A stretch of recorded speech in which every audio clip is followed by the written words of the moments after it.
Tristan. Yeah. What are you doing? Oh, I'm learning my lines for the play. You're learning the lines. Okay. Yeah. I mean, I will be playing Robert Vaughan in Seven Magnificent Egos. Anthony Quinn was originally set up to be in the Magnificent Seven film, and then he kind of dropped out. Yes. And he went on to make such seminal classics as Zorba the Greek and the little-known follow-up to that, Jim the Chav. This is my take on the Robert Vaughan character. Absolutely. All right. Yeah. Hello, I'm Robert Vaughan. We did actually say, let's meet at the park, down under the pub. We didn't mean down under. What are you doing in Sydney, Australia? Oh, God, what did you mean? Go on. You mean to say I've travelled all the way across the world for rehearsal and I come to the... Yeah, okay. Oh. If you run now, Yeah. you can get the flight. Off you go. Okay, all right. Right, yeah. go. Bugger off. Just We're a sec. waiting for you.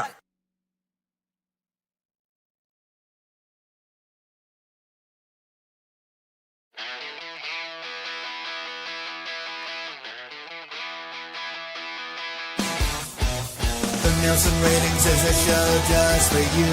We talk film, TV, both old and new. We discover new things, our tastes get broader. So here's the show's host in no particular order. Rachel's arrived, she's making a stand. It seems like world domination is her ultimate plan. And he's a little rough, he's a little caustic. Call him what you will as long as it's not toxic. Stupenzolicious gonna judge you on your sense of cool by asking you what your favorite Mexican food. Northern Bastard and Spider Elm say hello. It seems like everybody wants to be on this YouTube show. Run by Lance who drinks cappuccino. Everybody thinks he looks like Quentin Tarantino. So come on in and join the Nielsen Ratings. It's a show that you've all been anticipating.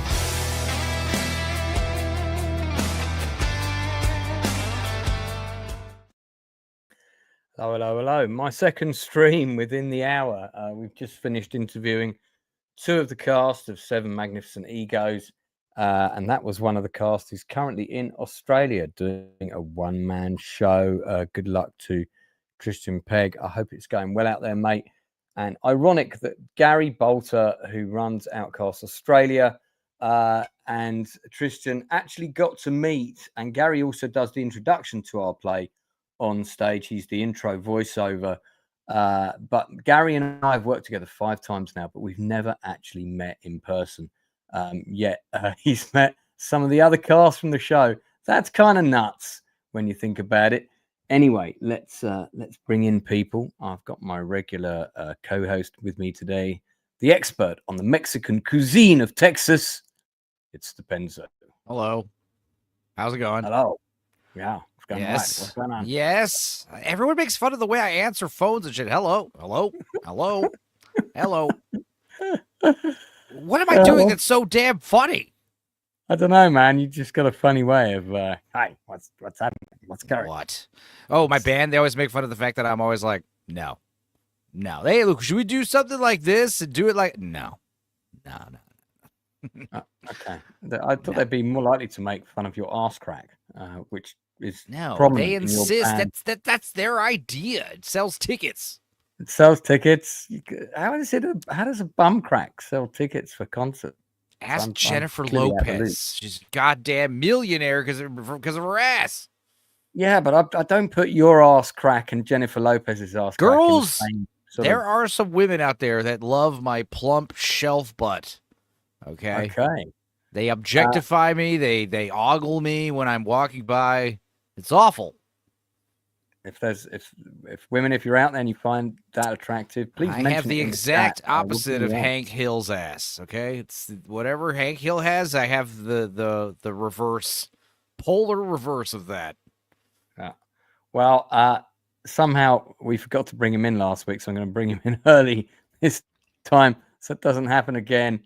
It's Lord Toxic. How's it going? And right at the perfect time too. And we're talking about Stupenzo's ass. Yeah. Oh yeah. I mean, I think it's a hat. Blue collar. Yeah. I think Blue Collar also has a plump butt because he has that. Yeah, he does. He walks on the balls of his feet. Yeah. You know, that autism walk. So He he's does like have working that. out constantly, just walking around. Yeah. it's good that you're both an expert in the male crack. Toxic. Do you want to add anything? I mean, I'm not much for the kind of music that he plays, but as soon as I see that ass crack and that, any kind of advertisement for his band, I'm there. I'm there all the way. Like, it's on like Donkey Kong. Well, a man whose very name and title suggests he's good at getting to the bottom of things. We also have the inside man. Evening all. Evening all. There he is. No crack talk from me, I'm afraid. So okay, all right. Don't suck on the crack pipe. No. Somebody else who also knows a lot about hairy things, creeping out of cracks. It's Critical. It's true. Good evening, everybody. How you doing? Fantastic. Good, mate. Yo. And then creeping from cracks up north, Northern English Bastard. Hey, you beautiful bastards. And don't worry, we'll get your ass cracker some more attention to get those subs up to Penzo. Yeah, we are. Oh, hell yeah. This stream is looking up. Every thumbnail from now on. Those Tom crack. and the queen of the allows that. The queen of the cats, pink starfish. It's Rachel Percy Art. Hey. Oh, there she is. He kicks me out immediately. My God. I don't know what happened there? Sorry, it's all occurring. All right, everybody. Welcome, everyone. I'm always grateful to Enzo for setting up these narratives before we begin. Maybe I should have called this a slightly different topic. Is this panel channeling Earth Peacemaker vibes? Earth X Peacemaker vibes. That's one way of describing it. We're going to be channeling our thoughts on the latest and greatest and not so great movies and shows, possibly mentioning a couple of oldies as well. But yeah, so we've got a few things to get into tonight. Also, just to remind people, my rave book, Back to Raving at 50, is now out, and it's doing pretty well, I have to say. Probably because it's such a fantastic cover, designed by none other than the great Enzo himself. So do reach out to Enzo for your graphic design needs. Don't go to AI. His rates are very reasonable. Just quickly, that if you remember, I mean, you'll remember this, Lance, but I don't think anybody else will know. But there was actually a kind of a comedy magician called the Great Stupenzo.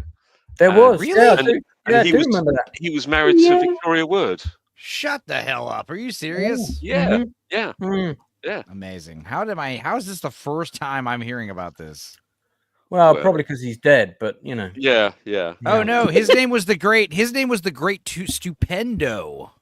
Is that? That's close enough. No, I thought it was Stupenzo. I thought it was My Stupenzo. God. I have to say, Let me I thought see it was here. Stupenzo. No, have you just Googled it? Yeah, it seems like it's correcting me to Stupendo, which okay, good. It's I always thought it. right. I don't remember it Jeffrey being Durham. Stupendo. Jeffrey Durham, is that his real name? That's it. Yeah. Oh right. Yeah. Okay. No, He it's was the great. funny. It's the great Soprendo is what it is. And we were Oh, both. No, how could I get that? Sorry, Wow. that's a massive faux pas. Apologies. No, I get it. The I get Mandela it. effect the funny, breaks me the down. funny It's thing is, I don't Mandela ever effect. remember him being called that. So we are. It's because proving he that. looked like me. That's why you were confused. Is there a photograph of his ass crack? He also had a Big shelf fat butt. guy with a That's it. mustache. Yeah. Is it an arse crack perspective? though? 'Cause I'm not sure I can confirm. You look otherwise. I got 1 hour sleep last night, so I'm kind of loopy right now. Hell Start yeah. drinking. Mate, this is Do perfect it. time. Do it. We're also, Rachel, I don't know if you want to, how comfortable you feel talking about this briefly, but Rachel has a kind of an important, well, it's kind of like a GoFundMe. I'm putting the link in the chat for it right now. I'd also appreciate if all my guests and co-hosts that are present tonight, there are 6 of you, if you could share this on your social media, I'd be very grateful. Rachel's got an elderly mum with some health issues at the moment. She's trying to move her into sort of a better care situation. And well, we all know how great the medical system is in America. It's not particularly fair to people who don't have a lot of money. So I don't know, Rachel, do you want to expand at all on this, or are you happy to leave it? It's up to you. I can talk about it a little bit. She had a fall a couple months ago, and it really hit her hard, and she's stopped just wanting to take care of herself, stopped wanting to do anything, and she's in a rehab right now.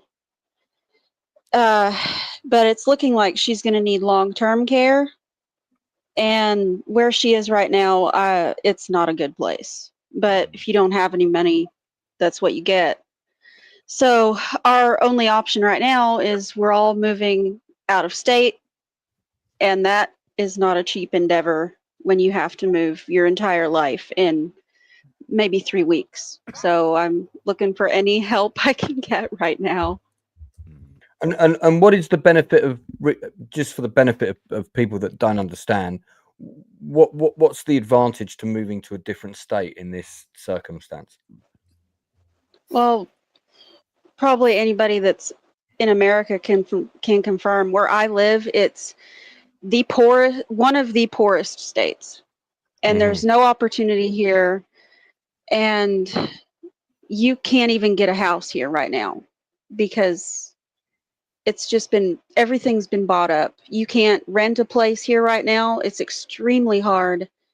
And we're lucky enough that my nephew lives a couple states away and is trying to set things up for us, but we still have to do it. And it's going to be hard to move Mom. And that's what we're needing help with, is making that possible so we can get her up there with her grandson, and hopefully in the next couple days, great-grandson. So we got a lot going on in the family right now. Yeah, I hear that. Well, look, I'm always happy to give shout outs to friends of the channel when they're in need. I'm sure if any one of my panelists was super rich, and I know that they're not, but they wouldn't hesitate to put their hand in their pocket to whack a big chunk on there. That's the sort of thing I used to do when I had money about 10 years ago. Partly explains why I don't have any now, because I was maybe a bit over generous with a few crowdfunding campaigns and things of this nature. But happy to share it. The link is in the chat. I'll also post it on my socials. I posted for one of these on Twitter for someone else, very similar situation, another YouTuber, very similar situation with a relative who needed urgent sort of medical care. And I'll tell you, a really weird thing happened. Well, it's not weird, I suppose, but on Twitter was then I immediately got like followers from all of these people who basically their profiles are all just about sharing GoFundMes and stuff like that. It's quite weird. So I got dozens of these people. And then when I clicked on them, it was obvious that some of them were scammers as well. So I had to block a whole load of them. So it's difficult these days because you're living in a time where there's people always trying to fleece people, and that makes it harder for a genuine cause. And I know your cause is genuine. So for anyone doubting, just so I know Rachel really well, this is a genuine cause. Don't be thinking it's not. It would be great if anyone can help out, even if it's $5, $10, whatever you can afford. Just chuck a bit of money, to help with those U-Haul rental expenses and so forth. It's not easy. We live in really tough times as well. It's unbelievably tough times. Happy to give you a shout out there. No problem. Thank you for that. Really.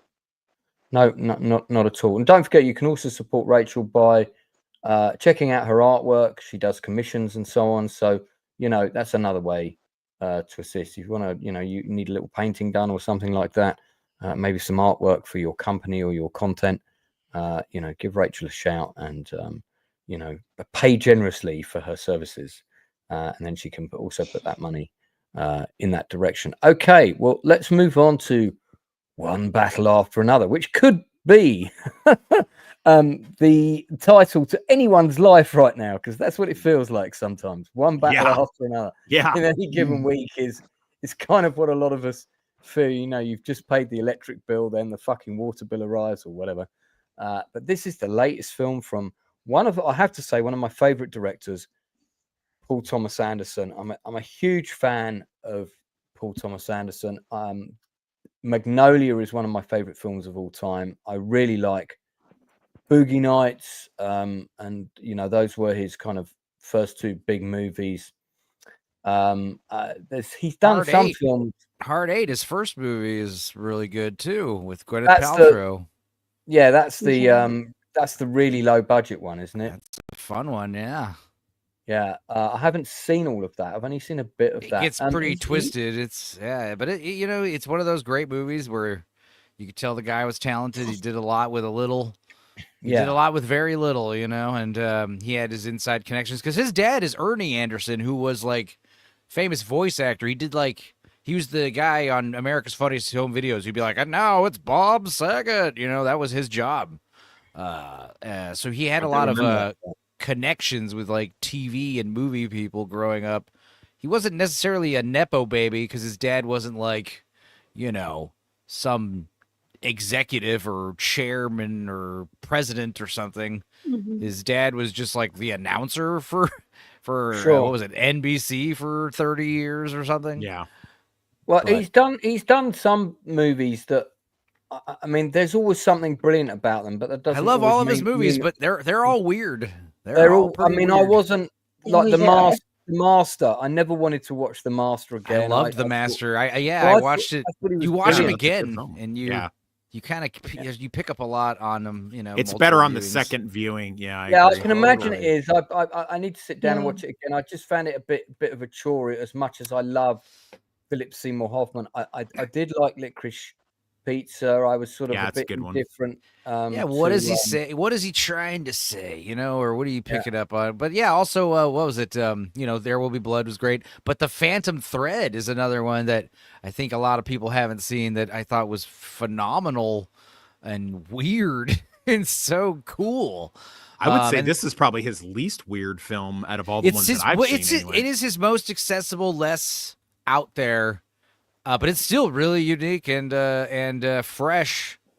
I mean, it's well, Enzo, you described this as Commando meets The Big Lebowski. The Big Lebowski, which is a pretty interesting mix. It's exactly what it is. It's like No, it's not. It's like John May. It's like, hey, you're going. Your daughter is in trouble from an old enemy. But it's the dude, and he has no idea what the fuck is going on because he's washed out, and he's washed up, and he's fried his brain on drugs and alcohol for 15 years. I thought this was like this was the best quote unquote woke movie I've ever seen. I wouldn't even call it woke because it actually makes fun of woke people. It was obviously very left leaning. But I thought this movie was amazing. Well made, intense, and I loved it. I thought it was great. And I guess it reminded me of like Goodfellas. Like you've got a bunch of terrible main characters who are the protagonists, and you relate to them, and they're all a bunch of evil mobster criminals.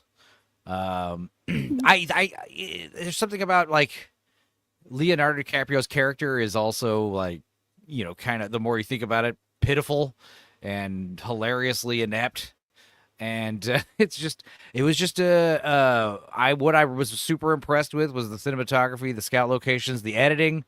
Really, Paul Thomas Anderson's most action heavy movie. The first 40 minutes and the last 40 minutes of this movie are like, I was totally engrossed, and it was wild. I was like, what the hell? Kind of like Apocalypto. Apocalypto starts out, it's a bunch of naked jungle people eating testicles from a pig, and you're like, what the hell? And then an hour later, you're like, go, Jaguar Paul, save your family. This is the same thing. It's like Leonardo DiCaprio and a bunch of... dude, I don't want to spoil a lot about the movie. There's some great car chases. The actors who play the military, the bad guys, they're so authentic. I wouldn't be surprised if they were all like legit, just like active servicemen and cops and stuff. They were all fantastic. But But yeah, one of the big standouts for me was a character named Jungle Pussy, who should have been in the movie a lot more. Jungle Pussy. There's a bank robbery scene where she had my attention. It was pretty cool. Wild. Is that her on the poster? That's there? her character name. No. This is Leo and his daughter.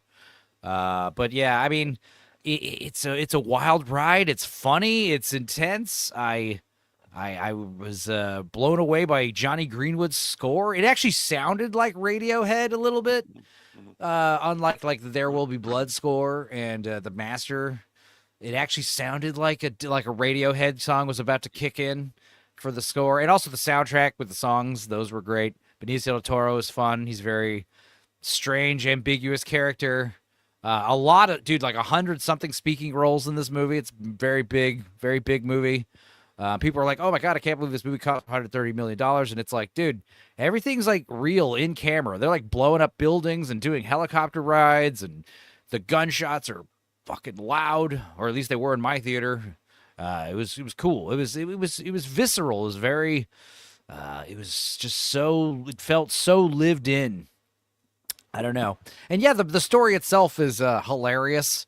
And I don't agree with any of it. And it's, that's why I can understand why people would be conflicted supporting this movie. I didn't think I hear people saying, "Oh, it's gonna inspire radical left-wing terrorism." I thought I'd see if this movie is kind of like the death throes of that movie, of that movement, because this is like one of the first times where like they're depicting radical left-wing people as terrorists, violent terrorists.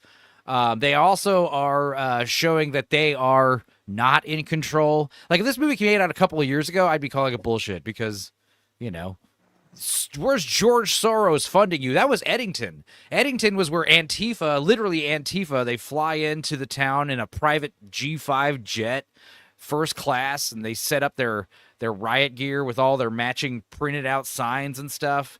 This movie's interesting because, like, yeah, Leo and all of his friends are like revolutionaries in the early 2000s, and they're like, real deal radical leftists. And then, there's moments where he's interacting 16 years later with like this one guy on the telephone who is like a modern leftist, and it's just, you could tell he hates him. I don't know. There's just some fun stuff in it. I didn't find it like, I understand this is less centrist than Eddington, but also less bizarre, more accessible. Of course, it's going to win a bunch of awards, if not all of them. Hold your thoughts on. Hey, there's Connie from Kenya tuning in. Great to see you in the chat. Big smooch. So, hold your thought on your rating.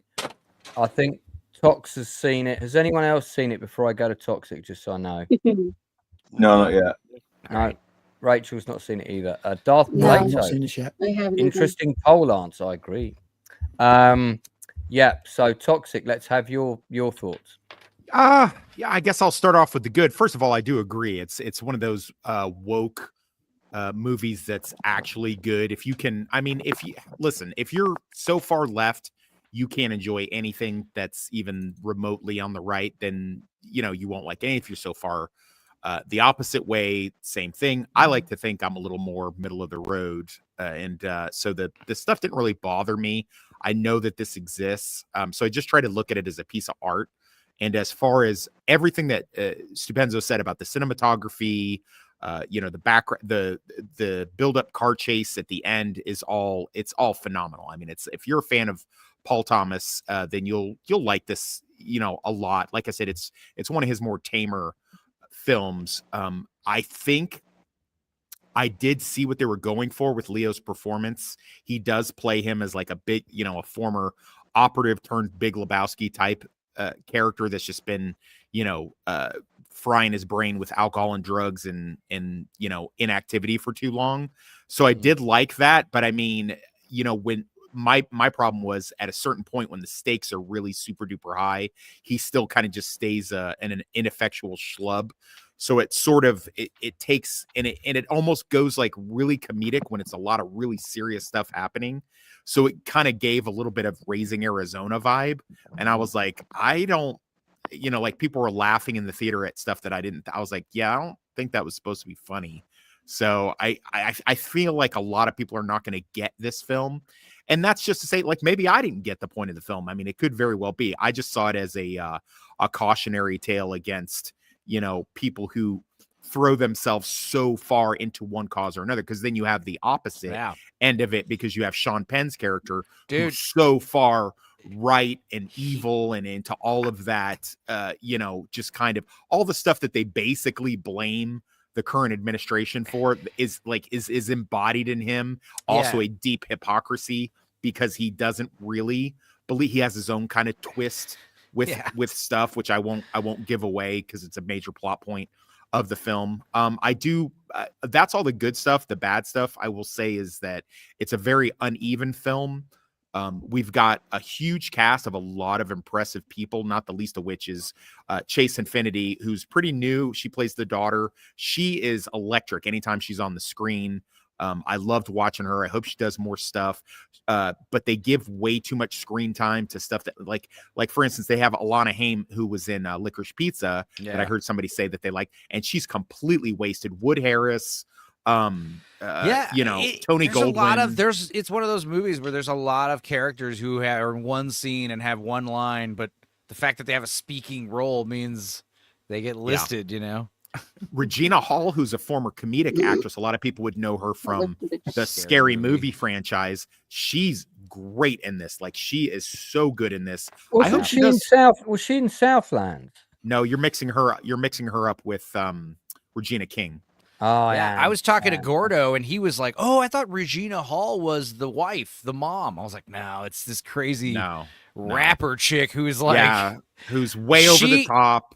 She is great, but it's more of like, dude, I can't believe this guy's like into her. It's so weird. Everyone's into her. She's out there. I mean, I'm Perfidia. I'm Perfidia Beverly Hills, bitch. I declare war on you. I mean, it was pretty wild. So, I mean, you can see the appeal in it. I mean, there's a lot of stuff. I hope that if people do get the point of this, because it's like these people on both sides, I'm trying to be careful how I say, on both sides of this, there's these people who are like, especially two of the main characters, Sean Penn's character and Tiana Taylor, the Perfidia Beverly Hills. They are like so radical, right? But they are also so hypocritical. Exactly. Like they have this like ultra pretty real life then. I mean, terrible people. Like I said, like Goodfellas, like everyone is just like, you love them, but they're assholes. Well, it's crazy. It's crazy because Leo is probably the heart and he's the only one who's consistent in anything that he does. Because even in the beginning of the movie, he's kind of like, when they're doing the French 75 stuff, he's very like kept out of the loop. And I don't know, like I don't think he's he's not like a murderer, No, like he's no, not at all. He's very tame. In fact, later when they have the baby, he's like, all right, when are we gonna? Oh, maybe we'll stop doing this. But Perfidia is like, we've got money. She's lost to the cause. Well, she's not lost to the cause though, because she betrays the cause. That's the thing, and so does Sean Penn's character. He completely betrays his cause, and Sean Penn. I hate the guy. He's annoying, but he's so good in this movie. He is so and good. Also, he's such a like loathsome, evil, and tragic character. Holy shit, dude. Yeah. You just can't help but feel kind of sorry for him, It's like, holy fuck, dude.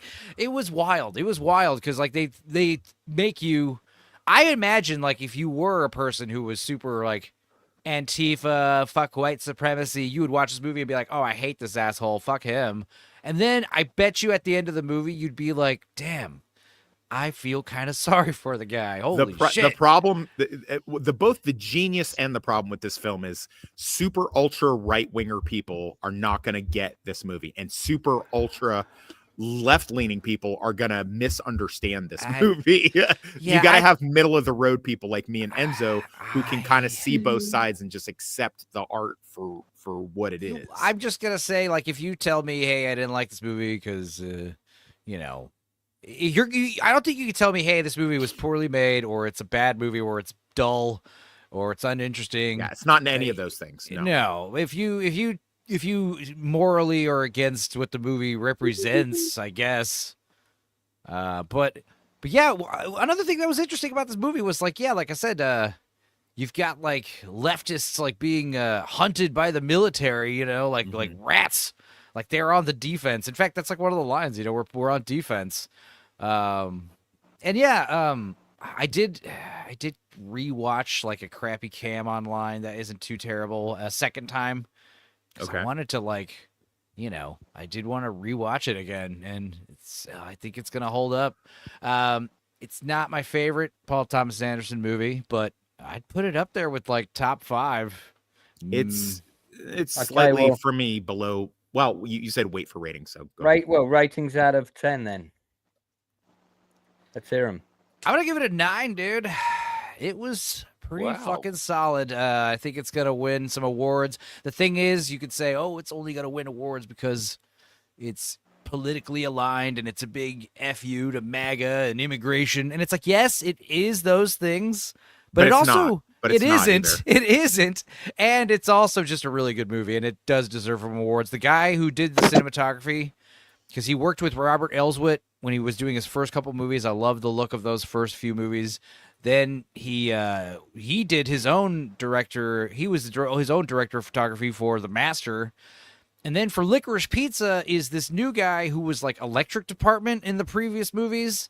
So he did director of photography for Licorice Pizza. That was like his first big movie as DP. This is his second one with P.T. Anderson. And I think this guy's he's gonna get the gold, because like the car chase at the end, like these desert hills, like flowing like ocean waves. It was cool, dude. I've never seen anything like that. Yeah, I'll give it a 7. Only going so low because I feel like they didn't explain their position up, because when I first watched it, I was like really kind of put off by it.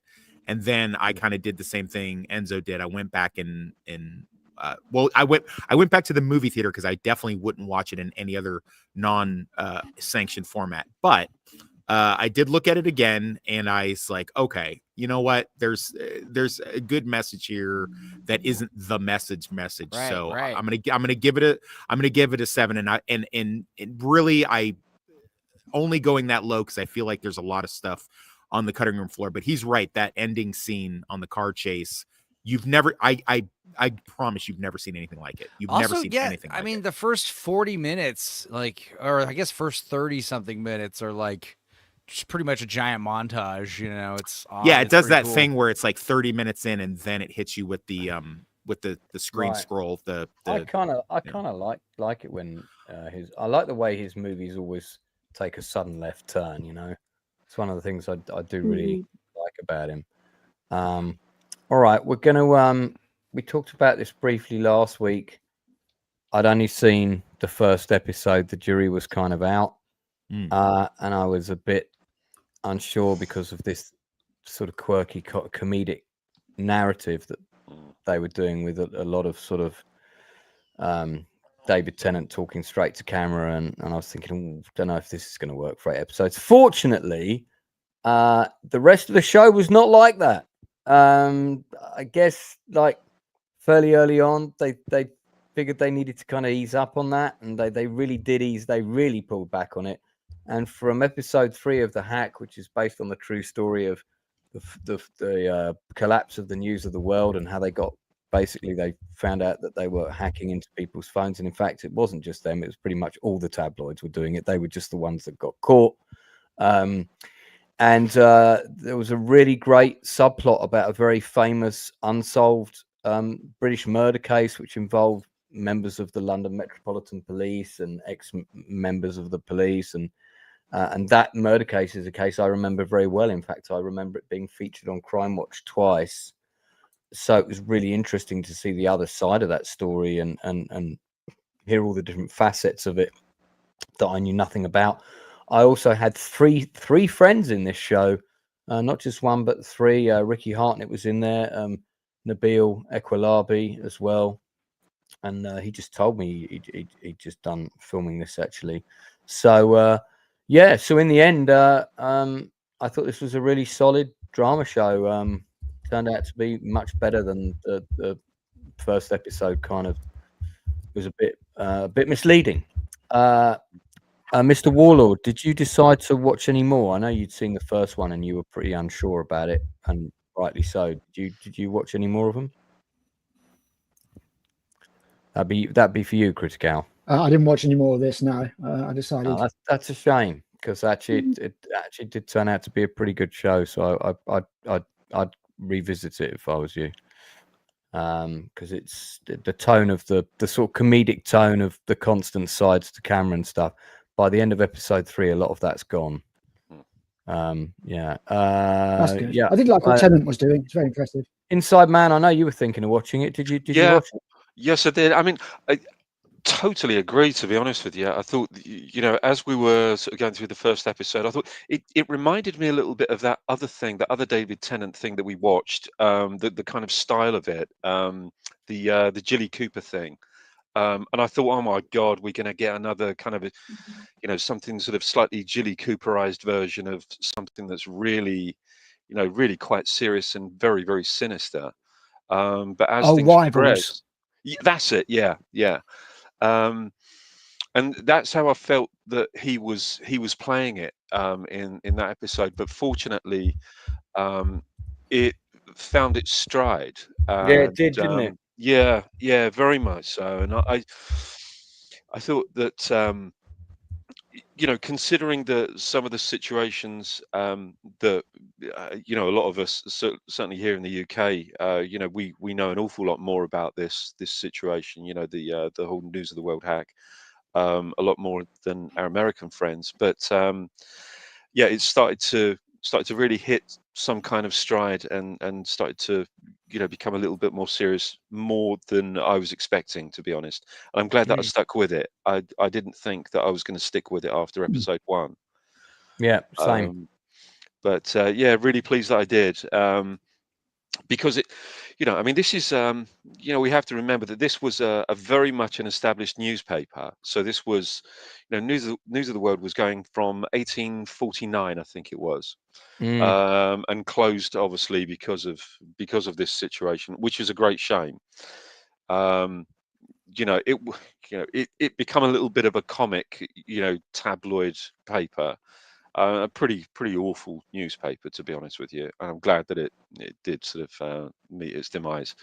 But I think on the face of it, a lot of people would probably say, well, they're celebrities, so what if their phones were hacked? But when you're getting into situations like a young schoolgirl that's gone missing, possibly. Yeah, that was the nail in the coffin for them, wasn't it? It absolutely was. When the Dowlers gave evidence, I remember the public inquiry, and the mother went, "My God, I thought she was alive because she'd listened to her messages." Yeah, I mean that was utterly disgraceful. I mean, disgraceful.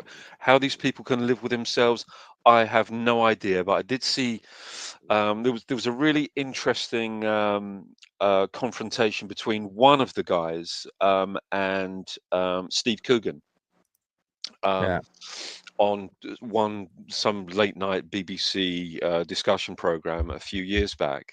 And the guy, you kind of thought, you arrogant fucking pig. He was just sitting there trying to defend it and saying, you're a celebrity, we can do that to you.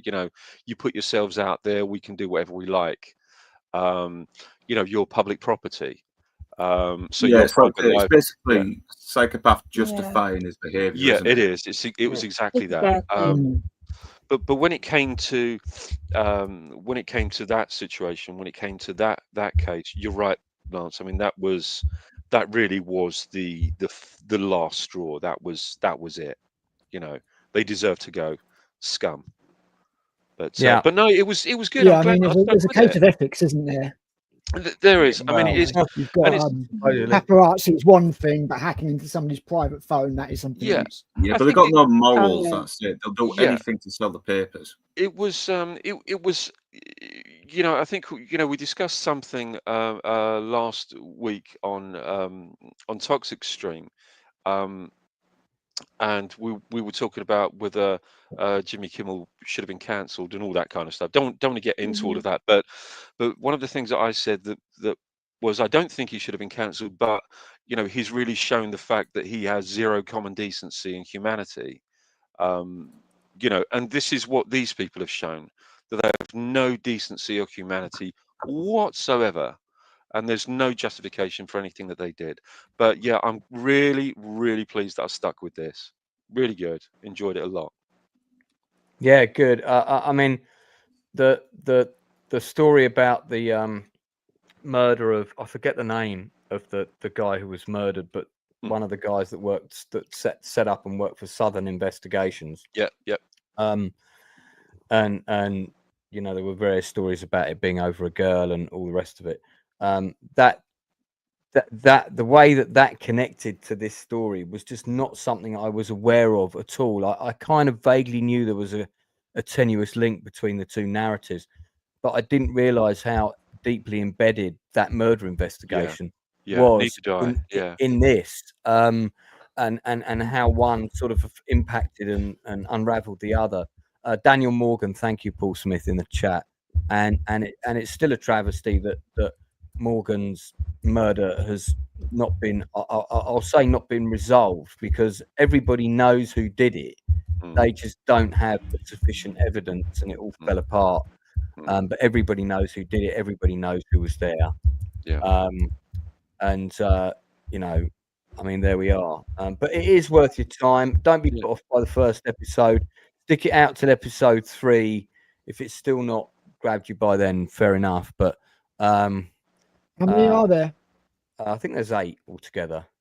And tonally, I would say that, you know, although there are the occasional sides to camera and stuff like that, the impression that the first episode gives that the whole show is going to be in this sort of tone, in this format, is completely misleading. It's not. It is very misleading, and that's why I sort of groaned really at the first episode. But I feel like they did that deliberately. I feel like they did that to sort of set up the premise for people that might be looking to sue them.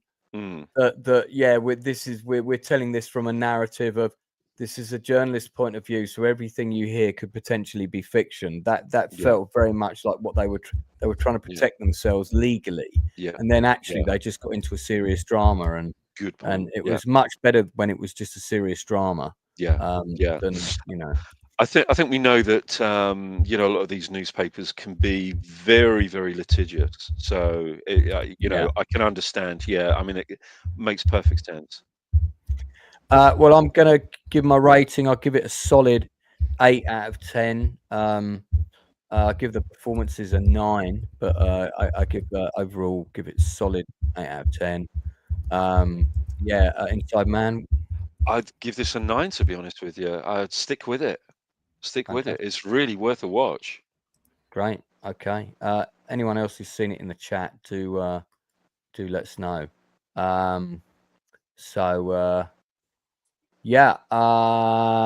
Okay, we'll move on. Before we do, Critical, I think you're about to hit 1,000 subscribers, or is it a video that's about to go? Well, I think he's got both. I think his latest video is about to crack 1,000. It's over 800, and then I think he's also 1,000 on at least one of his channels. Is that not so, Critical?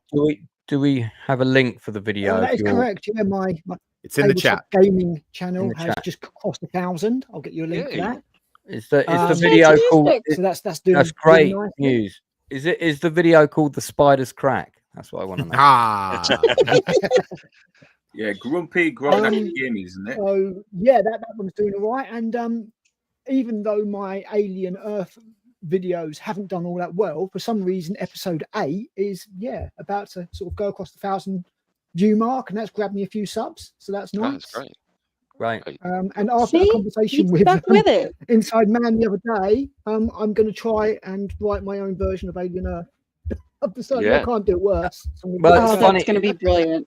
It's funny because I've often wanted to do videos where I wanted to do one for.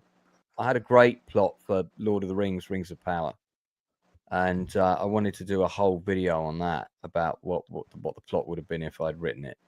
And yeah, you know, you should do it. You should do it. Yeah, I should. It's just it would be best served as a video, and videos are very time consuming. And I'm, currently directing a play which is paying me pretty much nothing. Also doing marketing for my new book, also writing a book for somebody else. And you know, I'm also involved in a couple of other things I can't talk about. So yeah, I've got a lot on at the minute. So time for videos on YouTube.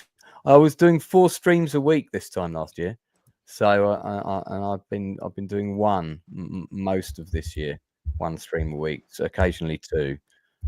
But I've already got a whole load of industry interviews lined up for the week after the show finishes. So got a whole load of people from the music scene coming on, more actors and stuff like that. So there's lots of stuff. So yeah, it's great that your channel's hit 1K. Congrats if you're not subbed to Criticals and you like talking aliens, spiders, and hairy cracks. That's the gaming channel. My Critical channel is 230. New alien videos got me a couple of subs. That's nice. Hopefully people just like what I do and carry on liking what I do. That's it. That's all I'm deserved. I'm not going for any more than that, Lance. I just want to keep knocking stuff out and people think it's worthwhile. Great. Well, just have fun is the main thing. Don't get obsessed with them. It's always nice when certain signposts get hit, especially the 1,000 subs is always that. That's always great to hit that. But I've been slowly creeping up to 6, but I just haven't been paying any attention to that sort of thing lately because I've been too busy doing things in the non YouTube world, so to speak. Even if you're getting a few K subs, you still got to focus on real life if that comes first, and it pays more. Yeah. I'll be meeting Northern and Al in the flesh for the first time in a couple of weeks' time. Yeah, it should be a good night. We're trying to turn that into a bit of a YouTubers meetup. So Sunday, the 19th of October, in the Old Rose and Crown in Walthamstow. Any UK YouTubers or viewers or subscribers you want to come? Fantastic play about the making of the Magnificent Seven. That's on at 2. And then we'll all be descending into the pub for drinks and shenanigans from kind of 4:30, 5 o'clock onwards until, the late hours. I do have to do the get out for the play, but I'm hoping that won't take up too much of my time. So I will be there as well, of course. Fantastic stuff. All right, let's move on to our next topic. Now, a load of you have watched that show on Netflix with Black Rabbit. Is it Jude Law? I think is Jude Law, Jason Bateman, Black Rabbit. Yeah. Yep. Well, haven't seen Jude Law in anything for a while, or at least he was in that Star Wars. He did that Star Wars. Yeah. Yeah, he was in. I haven't heard of Star Wars. Skeleton Crew. Yeah, I haven't heard of Star Wars. I'm not sure what that is. Yeah. No, I haven't heard of it. Zombies then. I think that was a show that was like a 3 trilogy movie like back in the 70s and the 80s. I don't really remember. This year, that's crazy. Yeah. So Black Rabbit. Okay, now can you clarify this from the off? Is this a drama show about a new sex toy that is on the black market? Is that it's like the ultimate sex toy? These guys have invented it. Everyone wants it. Really scraping at the bottom of a barrel here, just allowing this out. First of all, I watched a film called The Brown Bunny, and I can tell you that wasn't it at all. Yeah, is that bag containing 10 of the best ever made dildos? I mean, what's happened? That's what I want to know. I feel like if it's not, I feel like this is the title of this is very misleading. That's exactly what it is. They're all hand delivered by Jude Law. That's the selling point. Rachel, have you seen this show? No, I didn't get to watch it, sadly. Okay, fine. It's on my list, though. Fair enough. But Northern, I think you have. Yeah, I did. I watched, pretty much watched the first half of it yesterday and finished it off later today. So if you want to hear my thoughts, it's very good. It could have been cut down a little bit though, but the relationship. Have you seen the whole thing? Have you seen the whole season? Yeah, I've seen the whole thing, and yeah, it was starting to piss me off a little bit halfway through, but then it started to win me over again. It's like you do start to. Jude Law was starting to become a bit of a prick at the moment. He was They got the money to pay off these heavies that Jason Bateman owes money to, and then he just squanders it on franchise. And I'm like, what the hell are you doing? I was like, you've just right. Your niece is one of the targets as well to be harmed if you don't pay that money, and you're bloody messing around with it. What the hell? You've made Jason Bateman's character look a little bit more sensible, and he's the one that's supposed to be the fuck up who gets himself in debt. Yeah. But yeah, if you stick through it though and put up with some of the padding on it, it is worth watching. The final 2 episodes are really good. Even though Jason Bateman's daughter is an idiot who doesn't get the hell out of Dodge when she's given the chance, because I don't want to run because my dad runs and I don't want to do that. Then she gets kidnapped. And I'm like, you should have run, bitch. You should have run. Wow. He's a psycho. Now no one has to watch the show because you just told all the Nope. plot points. That's fine. Well, it's only a minor spoiler. We've It doesn't been give spared. everything away, but it's very emotional, and it does redeem Jason Bateman's character, because his character is basically a fuck up, but he kind of becomes more sympathetic than other characters as the show goes on. I mean, and he plays it so well. He really does. I mean, it might be one of his best roles in a long time.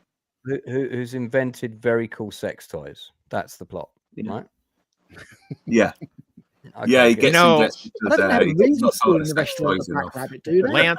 Lance, when you talk like this, I want to just say a couple years ago, I was introduced by a certain other panelist who said, I'm going to let you get on Lance's show. I'm going to recommend you because I'm not going to be careful what you say, Toxic. And I'm like, oh, yeah, sure.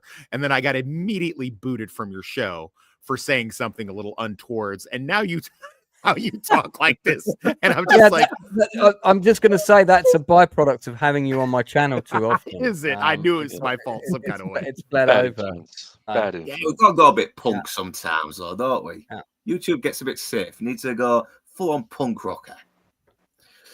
So is this like the showdown between the 2 sex toy inventors?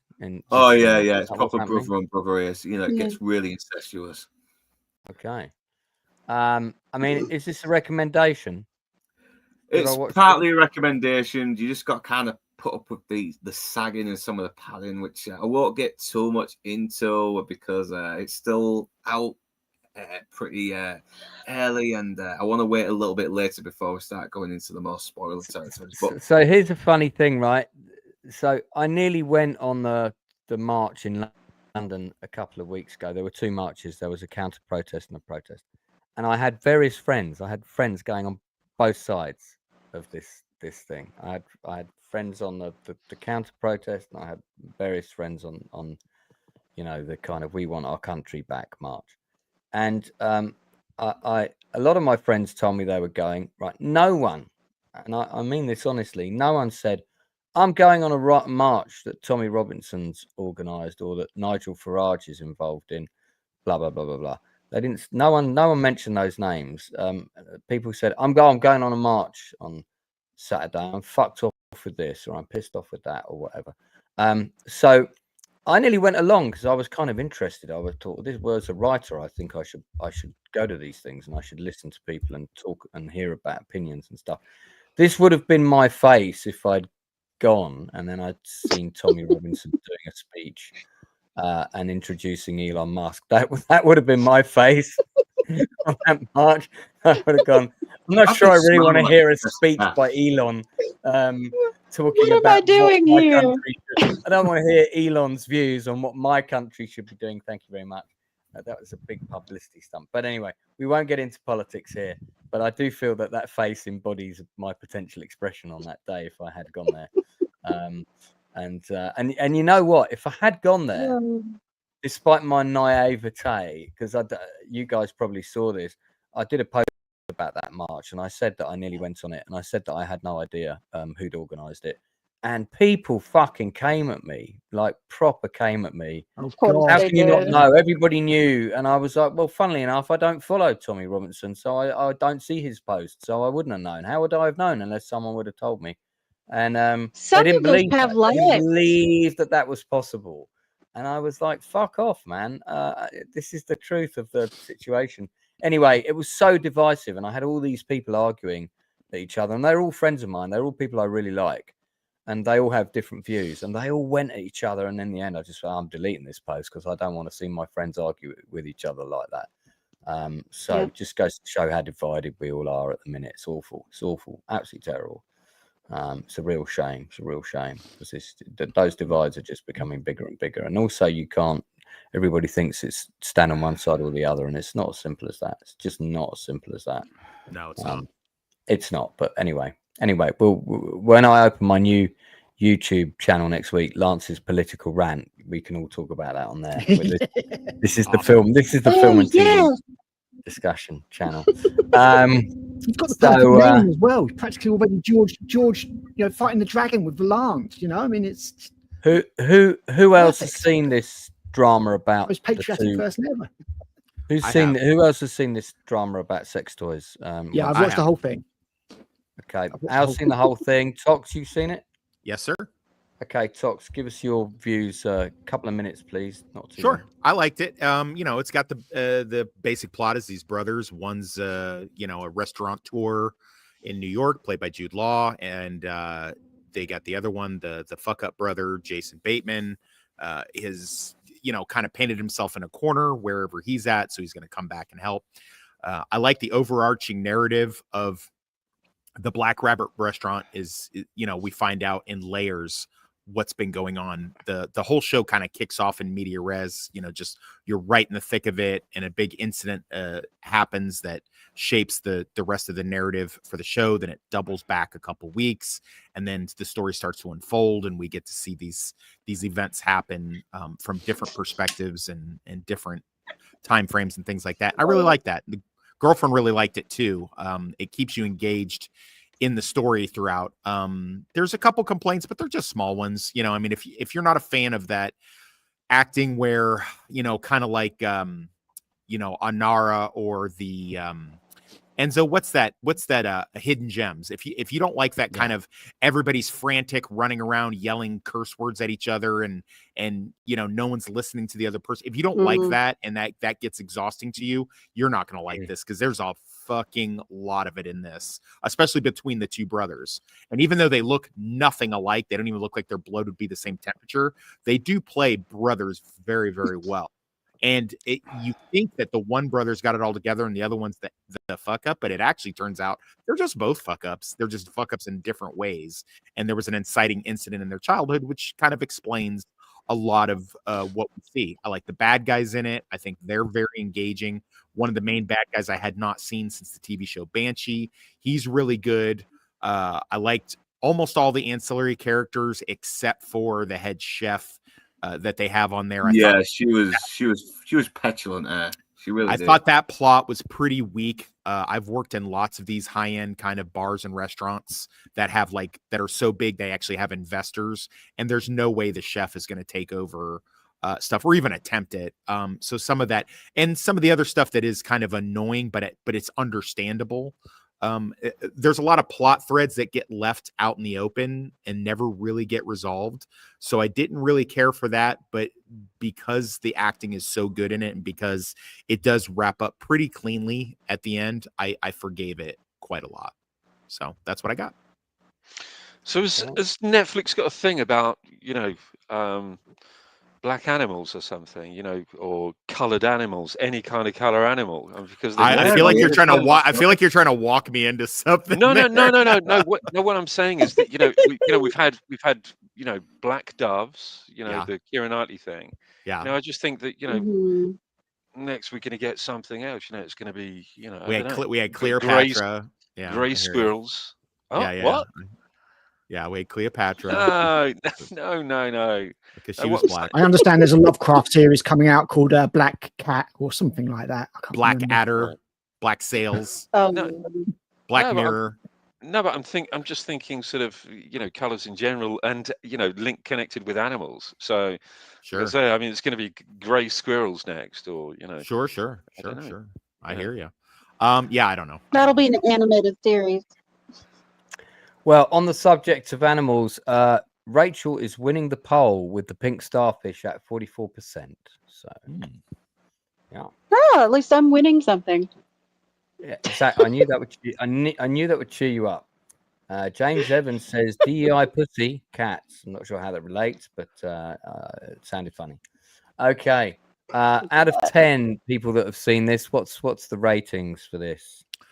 I'll give it an 8. Just because it's really, really well acted. Jason Bateman is always value added. I brought up to my girlfriend because she'd never really seen him in anything besides this and the last year's Carry On. And, you know, she's in charge of the Netflix, so I basically have to watch whatever she says we're watching. And luckily, that usually aligns with what you want me to watch. So I don't know if you guys are talking behind my back. We're doing a lot more than that, man. Oh, you bastard. Yeah, I should have known. I should have known. But yeah, no. So I'll give it an 8. I don't like the loose plot thread thing just because that annoys me. So and what I mean by that is like the opening scene, where they have this guy that like I was so sure was going to be like an undercover cop or something like that, but it's supposedly just a random dude had a pistol and tried to intervene. I'm like, nah, that was weak. That I don't like that. And then, the whole sale of the restaurant and they didn't give enough time to the whole love triangle thing with, the famous guy. And it's just, loose plot threads make my butt itch. I don't like it. So there's that. So I'm probably doing that. And they do a little bit too much of the whole hidden gem, Anara yelling and screaming at each other thing, talking over each other. I mean, it does lend some verisimilitude to your writing and your program, but after a while, like it gets a little exhausting. You're just like, okay, hang on, just one person just needs to listen to the other person, and then some of this would be resolved pretty quickly as far as that goes. But yeah, no, just Jason. Like I said, Jason Bateman is always a win, and I got to show my girlfriend clips of Jason Bateman. I was like, I've literally been watching this guy for almost 50 years. Like he's just been on TV. Like I've never known a time in my life where Jason Bateman wasn't on TV or in movies that I saw him in. And it's just incredible. So the little smart ass kid from Silver Spoons, I still see him that way. So, but if your butt is itching, you must remember to wipe properly. Then maybe that's the problem. Yeah, I refer you to the poll in the chat. Covers this topic. Excellent. Okay. So anyone else want to give this a rating who's seen it? Well, yeah, I'll give it a 7. 7 from Al. It's got a few. Go for it, Al. Sorry, a couple of comments, mate. Go for it. That's what, mate. Nice. Yeah, I'll give it a 7. It's got a few narrative problems. It's got a few people doing stupid things here and there. The narrative and the timeline also jumps all over the place. So the very start, it kicks off with like an armed raid on the restaurant, and you don't find more about that until like the 5th, 6th episode. It makes it a little bit different sometimes. So difficult to keep up with the characters' motivations. I think it's a little bit sloppy in places, but it was compelling enough that I watched like the first 7 episodes the first night and then finished it off the night after, kind of thing. Same. The acting, as Toxa said, is really good. Jude Law, Jason Bateman playing it like completely straight, and he just plays this messed up guy. But at the end of the day, you do believe the brotherly relationship between them. That they will do anything for each other, and yes, they continually make mistakes. And where Northern said that Jake's got the money to save the other guy. It's Jake, and what's the other guy's name? Vince. That's it. Yeah, Vince. Vince Fielding or something like that. Friedkin. That's it. Friedkin. He's got the money, but he also wants to expand his restaurant so he can get with this woman he wants to be with. He wants to get another property, and he puts that as his priority, not his brother. So they're very flawed characters, and the characters are very well written for the most part. It's very well acted for the most part, but just a few narrative problems that stopped it from being excellent. And also, unfortunately, due to the trigger warnings at the start of every episode, the ending was completely spoiled. That was annoying. I didn't see that. Is there a trigger warning in that? Yeah, I don't know. It might be a UK thing, but you get trigger warnings for the content appear in the top left-hand corner. I didn't get that. Yeah, I'm 90% sure I didn't get that. I hate trigger warnings, man. Fuck off with your You're not trigger as nanny warning. stated as we are, but yeah, there was one particular trigger warning, and because it hadn't happened at that point, I was like, well, I know how to say this name. Ah, that's fascinating. Yeah. I didn't know that. Yeah, you get It's that a decent, it's lot. worth a watch, in- definitely. Yeah, just That is fuck off certain with films. trigger warnings. I can't stand them. Okay. Okay. Anyone else before we move on want to rate this that hasn't already? Anyone? Bueller? Well, Anyone? 8 out of 10 for me. 8 out of 10 for me. Once again, 8 out of it 10. pads out. It just pads out a little bit more than it should. But when it gets to the brothers, it's brilliant. When it gets to the brothers and the troubles with these mobsters, it's great. It really is good, and they do sell that relationship. And I want to see Bateman and Lord doing more films together because they've got some mad chemistry together. They do. Yeah, Facts. Yeah, facts. Okay. The Well, only other thing I would say about it is it's a little bit relentless, relentlessly bleak. Yeah. I mean, like it's down all the time. It got a bit much, but yeah, and that's it. Yeah. The jury was out on whether I was going to watch this because I don't know. I don't find Law, or certainly there's been things that Law have done that I just don't find him interesting to watch. Really? But, yeah, there's been some stuff he's done that I've not been into. I 100% agree with that. 100%. The Inside Man agrees. Yeah. I'm not alone. Yeah. 100%. He's done some great stuff, but he's also done some stuff I don't buy him in the role. And I guess I've been lucky to see the really good stuff that he's been in, like Road to Perdition. Well, I'm not familiar with all of his gay porn work, but well, see, that's where you're missing. That's yeah, you're It missing was out. It was a pretty good Watson in the Sherlock Holmes movies. Yeah, it was all right. It was all right. I didn't like. I think there's been better Watsons than him. Repo Man is one of my favorite movies that he did. Repo I've Man heard is great. Existence is supposed to be good as well. Jude Law wasn't in Repo Man, was he? Yes, he was. Yeah, he is. You're talking about the 1980 Repo Man film. No, they did a remake, like in the early Repo Men. Oh, excuse me. I apologize. Repo Men. It's okay, but Repo Men's where they like harvest organs or whatever from people who don't pay for them. No, do you know what? That film I quite liked it actually. That was a surprise. That film I did like. Yeah, with Forrest Whitaker. That's not the same as Repo Man, which is okay. I misspoke. I apologize. Yeah, it was good in Hugo as well. Yeah. AI. He was great in AI. Yeah. I mean, I thought his performance was good in AI. Wasn't mad about the film, but yeah, he's done some been stuff in a lot I really of like, but weird films. I didn't like him in Cold Mountain. I thought Cold Mountain was a talented cold film. Mr. Ripley, Gattaca. Those are like, I love Gattaca. My goodness. Well, listen, mine and Inside Man's Hill is small on this issue, but we're dying on it anyway. Clearly, we're digging around it. The hole we're in is huge. Okay, well, anyway, let's move on. It's not a huge Law appraisal night.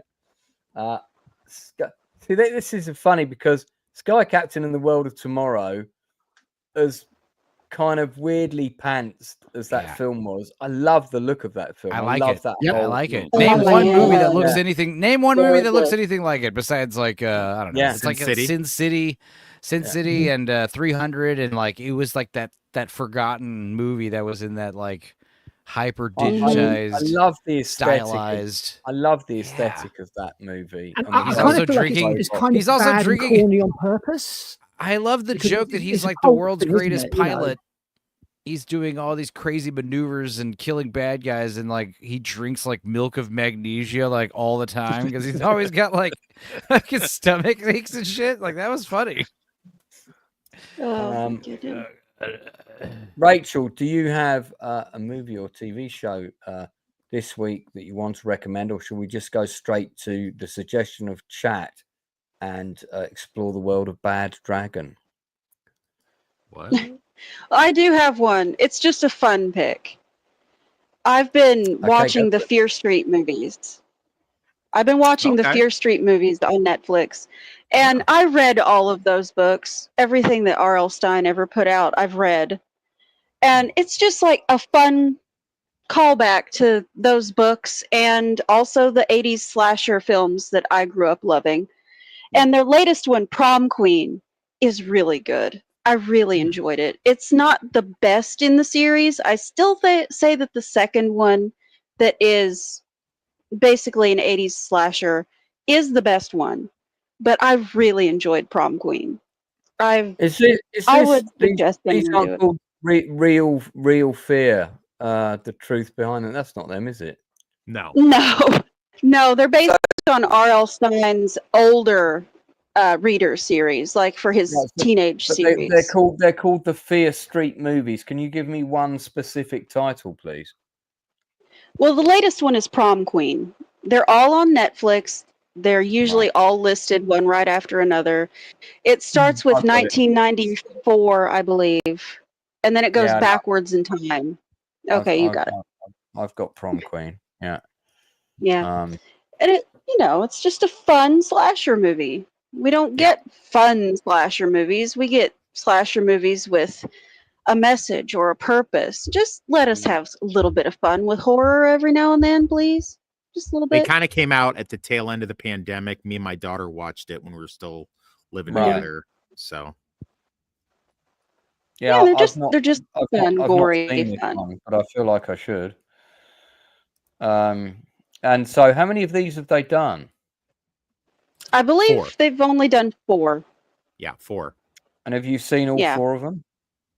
I've seen all 4. The third one is it's a little more trippy, but I really liked this one. It hit the sweet spot for a slasher film for me. Okay, cool. So if we're going to watch one, should it be this one? No. No. I would say this one and the second one in the series would be the best ones to watch, but She hasn't told you the interesting thing that I'm actually shocked she hasn't. I don't know. Are you going to explain to him the weird the hook of the series? So don't spoil it. Don't spoil it. No, it's not a spoiler. It's the same cast in every version. Oh, okay. Yeah. A bit like American Horror Story. Yes. Interesting. Yes. yeah. It It's really like has made it murders one of happen the more every 30 years interesting or series. something like that. I can't remember. I think it's every 30 years. Right. So We start- what's the other one that's good? The 70s one. The other one in that's good the is Yay. 70s. Yeah. It's the 70s one. It's the 70s one. That takes place, yeah, it takes place in Italy, and it's all in Italian. I'm sold. I'm I sold. figured you would be. Oh my Find the god! truth. Yeah. It's set in Camp Nightwing. I suspect you've been lied to, Inside Man, and it's not. Oh, actually set in damn. Italy. Nope, this is not your kind of 70s movie, sadly. But it's just fun. It's a series if you're trying to get teenagers into horror, trying to get them to like something. This would probably be a good place to start, and then go back to the classics. Right. Okay. It's just gory enough without being over the top and ridiculous. So would you say that they're kind of entry level sort of horror movies for youngsters? I wouldn't say that. I would. How young are you talking? Because there's some brutal kills in this show. You got to remember, I was watching Alien as my favorite movie at 3 years old, so I might be a little bit weird. I was going to say 3 and up. Chuck them in at the deep end. That's exactly the same as that was exactly the same age my daughter watched it, and she loves it. She still, yeah. Yeah, There you go, brilliant. As you should. But like, to me, I think 12 and up is fine. Just explain to your kid that it's not real, like my mom did. It's not real. It's all fake. It's corn syrup. It's fine. No, And it's they'll more be fun fine. to tell them it is real, then you can hold it over them forever. Go You to bed on say time, that. otherwise, the Fear Street killer going to come for you. Yeah, We'll feed you to the dummy. No. exactly. There's a reason I didn't have kids. You just keep spiders instead. Oh God. But yeah, I'd give the whole series probably an 8, and I'd give this one a 7. But Okay. yeah, I recommend it if you're trying to get somebody into horror. All right, fair enough. Well, we'll move on to Orphan Black. What's going on here? So, as you know, girlfriend controls the Netflix, and after we finished up with Black Rabbit, she immediately found another one. I got a text from her. She said, "Hey, I want to watch this Orphan Black show." I said, "Okay, yeah, it's really good." She's like, "Damn it, you've seen it already? How?" I'm like, "Honey, it came out in 2013." And she's like, "Oh, okay. Well, I want to watch it." And I said, "Yeah, totally fine. I love it. It's a great series." And so she's getting to watch it, and I'm getting to rewatch it. And this is Tatiana Maslany, BBC programming, BBC/Canada programming, I guess. And this is her playing about a dozen different characters. This is her breakout thing in 2013, and a lot of well-deserved accolades. This is why I was so excited about She-Hulk when I first heard about it, because I'm a huge fan of Tatiana Maslany, and unfortunately not really much anymore. But this really showcases her talent. It's your basic sci-fi suspense thriller type show. It's dystopian elements with a bunch of the big pharma corporation is harvesting and making these clones or gestating them, and now they've all grown up, and so it's, if you like the movie Whatever Happened to Tuesday, this is very, very similar in that vein. I don't know which one came out first, this or the movie that's very similar, but if you like that kind of suspense, it goes on maybe a season too long, but it's really, really very good. You have,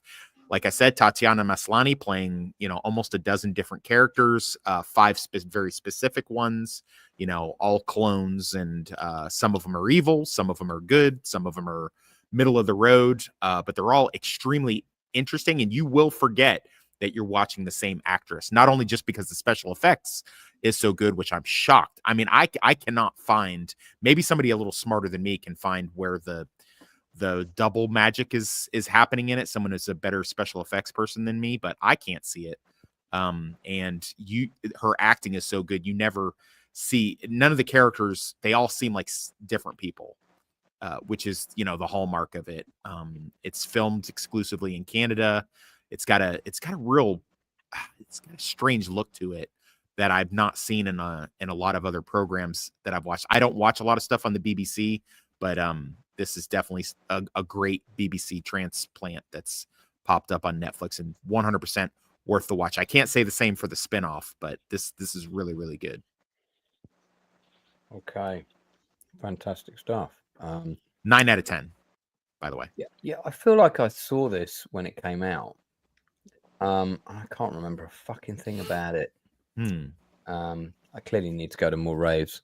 It's very plot heavy, but it's also kind of cheeky too. It's very whimsical in a lot of ways. It's your basic, big, corporation against the little guy thing, and big conspiracy type show, but it never delves into like mystery box type shit. It's just it's like all out there, like right in front of you. Like, they made the clones for X reason, and the clones have to run and hide for Y reason. You know what I mean? Like, it's none of it is like, oh, wait till next episode to discover who is the actual. It's like it's all right in front of you the entire time, and I like that. And they still managed to keep it interesting with that. So and she does a different accent for almost every single character. So I'm actually surprised. Well, I mean, I'm not surprised now because of the She-Hulk travesty. But I prior to that, I was surprised she had not become a bigger star. What's she done since She-Hulk? Not since She-Hulk. She popped up in the Stephen King adaptation, the Monkey Paw or Monkey Bones or whatever it is, the monkey earlier this year. I think that's what it was. Yeah. I've seen her in literally nothing else since She-Hulk has pretty much ruined her as far as that goes. That's really unfortunate, because you watch this, you watch this and you're like, God dang, she is freaking talented. Everything from a streetwise Cockney, semi-professional thief to a suburban Karen type housewife to a lesbian scientist hippie chick to a CEO, and then a Ukrainian assassin with some kind of weird bipolar thing going on. Like, and these are just 5, because she also plays the extra twins as well, the ones that like just show up for an episode or whatever. So she does that on top of that, which is, I mean, it's really just incredible. But it's these 5 main ones that are, throughout the entirety of the series. Okay, good. Well, that's a strong recommendation, and that's also an actor's dream, that kind of job. Now, when I saw that this was coming out, I really couldn't quite believe it, because it's a sequel to a film that was utter dog shit. And I thought, did that film make any money? I don't think it did. But, there's lots of money to be made in tax breaks in Eastern Europe, that's for sure. And somehow Gerard Butler's got to eat. Agency is tracking the fragment. Oh. Level of rent, the greatest chance of survival for the bunkers in Greenland. Go, go, go! Listen, son, it doesn't matter what happens, because we're all going to be together. Yeah, so there's a sequel to Greenland on its way. Jesus. Does he have like a massive student debt to pay off or something like that? Like what? He's like the Scottish. He's like the Scottish version of Nick Cage. He's just like, he just keeps cranking out these films. What is Gerard Butler has he's contracted effectively to a studio, a bit like the old in the old Studio fashioned system. Yeah. Effectively, I mean, I say that loosely, and he'd probably deny it if it was an interview situation. But he basically is. He's contracted to, I forget the name of the company. They made Geostorm, they made Greenland. It's the company in Eastern Europe that've got that. What's it called inside, man? Boyenga Studios or Boyana Studios. I know who you mean, but I can't recall. Yeah, and it's a father and son business. They made the Rambo movie, the one where Stallone's running around in underground tunnels and putting pipes through people's heads and whatnot. And they always. Yeah, the one no one talked about. Yeah, where his daughter gets killed. And it's all really dark and fucking horrible. Mexico, and doesn't make any sense. And yeah, I mean, there's a few shots in Mexico, and the rest of it's all filmed in Eastern Europe, basically. Yeah, it's that same company. Gerard Butler does a lot of stuff with them. I'm fairly confident that Greenland 2 is probably another one of theirs, because I'm pretty sure they made Greenland. But listen, I could be wrong, but it's the same distributor, STX Films. But that's not the company that I'm thinking of. Anyway, so they've made a sequel. I mean, why? I don't know. The first film did not need a sequel. Okay, the first film had a budget of 35 mil and it made 52 mil. So it sort of made a budget, it made profit of about 17 million, but that's not a huge profit, is it? No, especially if you factor in the publicity and marketing for it as well. Yeah, I mean, I don't know if those figures are I don't know if those ones take into account that or not, but no. Greenland Migration, the sequel was announced in 2021. It was in development. They journey across a frozen European wasteland to find a new home.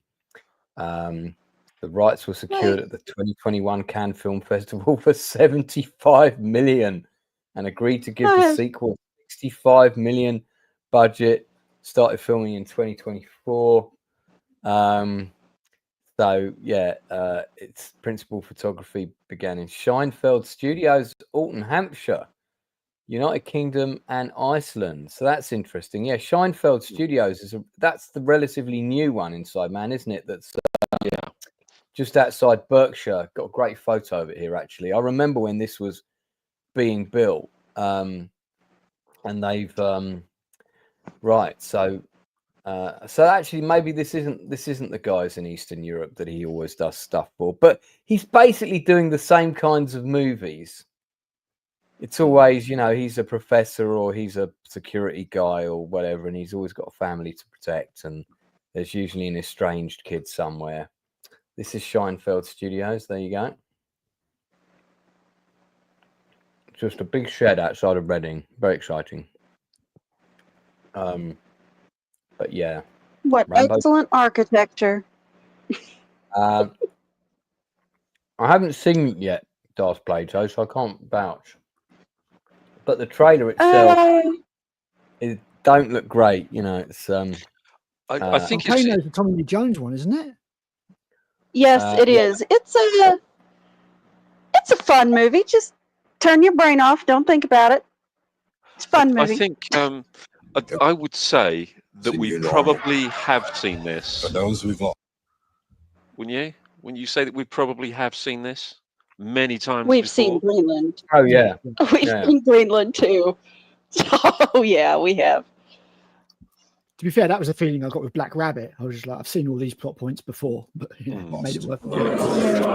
So we're going on 5 years now, so it isn't all that new. It's definitely normal. Yeah. Every country has one. You've got Gerard Butler for Scotland. You've got Liam Neeson for Ireland. Nick Cage is the American one. There's probably a Canadian one. Who's the English one?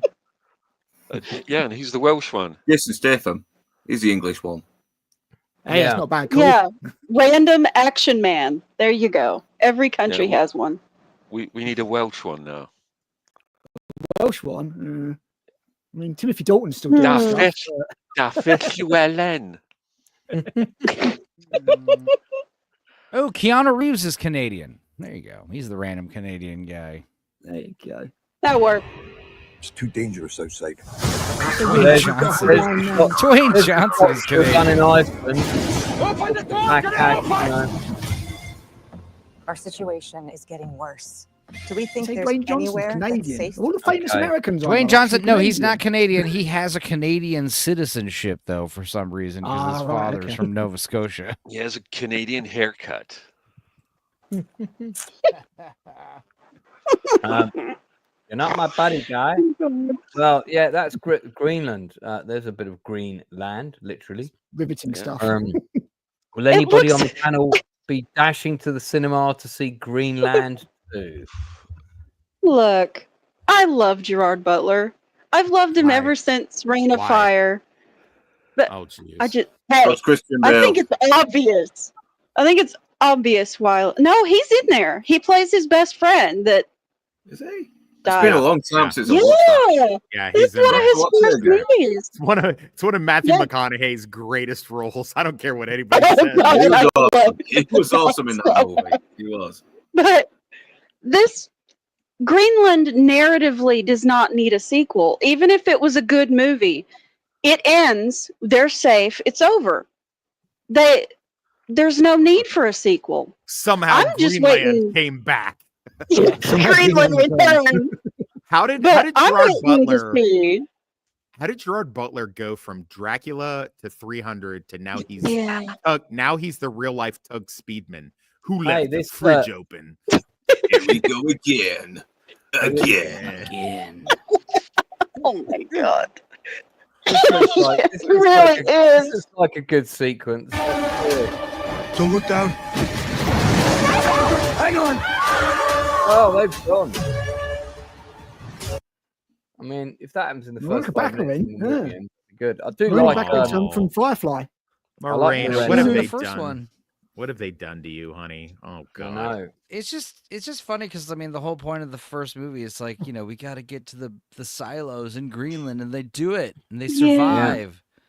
And our son has diabetes, and a few years later we gotta go. I've not even heard. How are they going to solve that?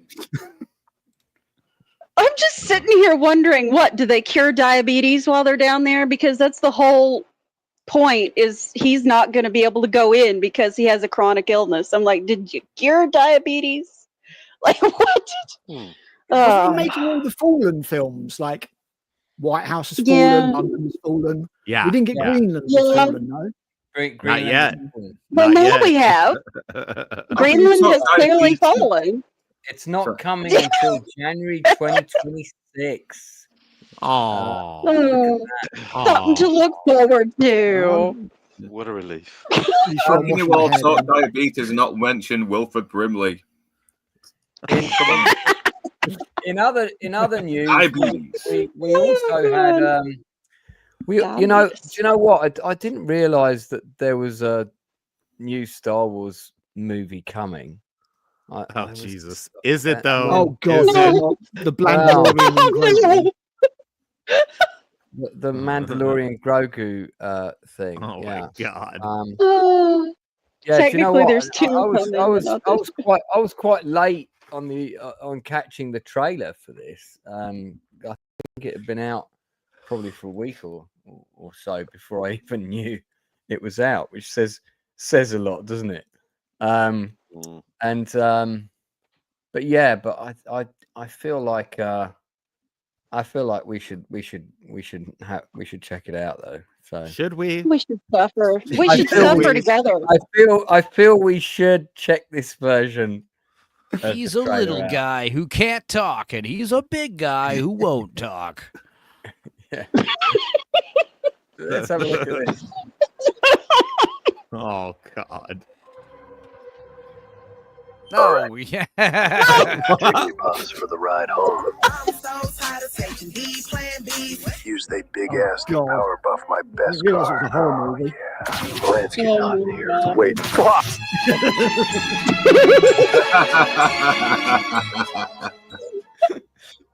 What kind of name is Sigourney anyway? So it starts blasting. Thank you. I've waited to do that for 3 seasons. That's it. Express yourself, girl. Oh, wait. Shit. You said Fuck! Ow! Ow! Fucking overhyped booger. I have a rum bottle in my ass. Oh my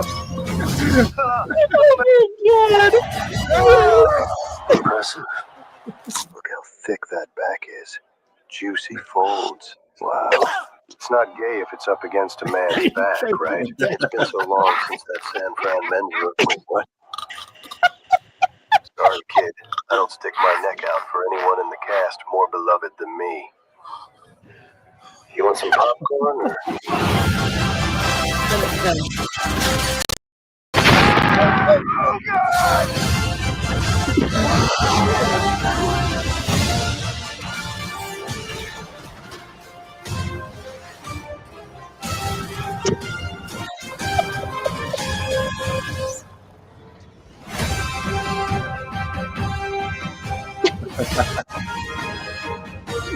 Oh my God.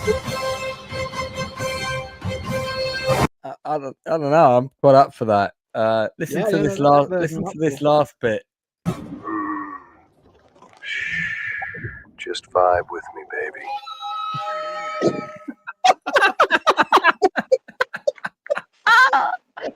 I completely take back everything I said. This looks brilliant. I will go watch this. I'm sorry if that gave you any prison flashbacks. No. It's good. It's good. Good stuff. Yeah. Do you know what's really funny? Right, is that's the first version that I watched because I put Grogu trailer, and that was the one that came up, and I started watching it. And I thought it was the real one. And I was like, "Wow, this is a bit racy and a bit out there, but this actually looks quite good fun." And then when she started throwing him around on the desk, I thought, "Oh, hang on a minute, maybe this isn't real." Yeah, but you thought that there was a Charlie Kirk banner in the. Yeah, that didn't throw. Yeah, I think I blinked and missed that bit because it was quite quick. Not the world's greatest YouTube detective, is he? No. Never claimed to be. All right, well we're heading towards the end now. Has anyone got any shows or movies they want to recommend who hasn't gone yet? Real quick, I did watch Alien Earth.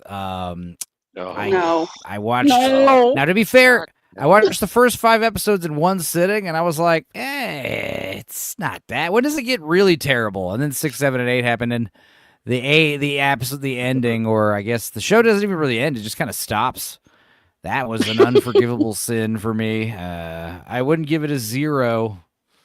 But yeah, it's pretty damn bad. I was going to forgive the stupid horror movie tropes with the stupidity and the child and the Leilou Dallas girl boss. I was going to forgive all that. I was going to forgive the shitty alien-looking puppet that looked all rubber. Obviously it shouldn't take place before Alien, and obviously there shouldn't be a xenomorph in it. Those are the obvious criticisms, but I was giving it a chance up to episode 5, and I really think it was because I didn't have to wait every week that I was being pretty lenient. But that ending, It was because your brain I melted was after watching the first 5. Right. honestly, yeah. Right. And also the 5th episode should have been either the first episode or the last episode. Agreed. The 5th episode was stupid, where it was. I do think 0 out of 10 is a bit harsh, but it was bad though. I do not care. It's unforgivably bad. The I scene in the hated- ship with the expositional dialogue is just that's some you of the guys worst. know writing I I've ever hate seen. these stupid long form shows that go nowhere. I hate it. It was a mystery box. It was You another were fucking told mystery not box to show. watch this. You were told not to Yes. watch this. by Like I many said, people. I just wanted to see We what were when you say very you guys specific. said 0 out of 10. I was expecting like Monos, The Hands of Fate. I was expecting Birdemic 2. I was like, holy shit. Well, what would No, I you mean, it give was- it now that you've seen it all? Like a 3 or 4. A 3. A 3. A low 3. What would you give it without the aid of THC? I mean, still a 3. I mean, That's great. like I said, if I had to watch it every week, that would have been the killer. I would have probably been more annoyed by it. Give it a 1. Because No, I mean, I gave my I gave- motherfucking time. I gave it a 4 because I liked some of the acting. I love the production The design. sets Some were of the- cool. All the stuff that they ripped from the original movie, like the soundtrack a little bit sounding like it. And I hated the alien chortling. I hated the Oh, alien. God. Like, because it's just huge. It's one of those big things because it's like, okay, you're telling me you could communicate to an alien. Nay, you could command an alien. That's a pretty cool superpower. Unfortunately, it's just some android that does it. So you're telling me like every android ever just missed the opportunity to control an army of xenomorphs somehow? Oh, I but don't she's know. It's just special. nitpicking. I mean, like I said, we love Leilou Dallas because she does the same exact shit, but I think it's just because she's hotter and a little more stupider, and I don't know. I don't think you can we compare She's the endearing. two. Yeah, that I guess, movie. yeah. Yeah, that movie is fantastical. The Alien movie is supposed to be grounded in like space horror. Right. It's not supposed to be, Leilou Dallas can operate in that universe because you've got blue tentacled singers and tiny Zeus Lester is the president of the galaxy and things like that. I mean, it was like a fantastical, whimsical universe. The Alien universe was not meant to be whimsical. It was supposed to be That show fucking could horrifying. have just been called the Weyland Yutani Research Department, and we would have been like, oh, okay, and no xenomorphs in it.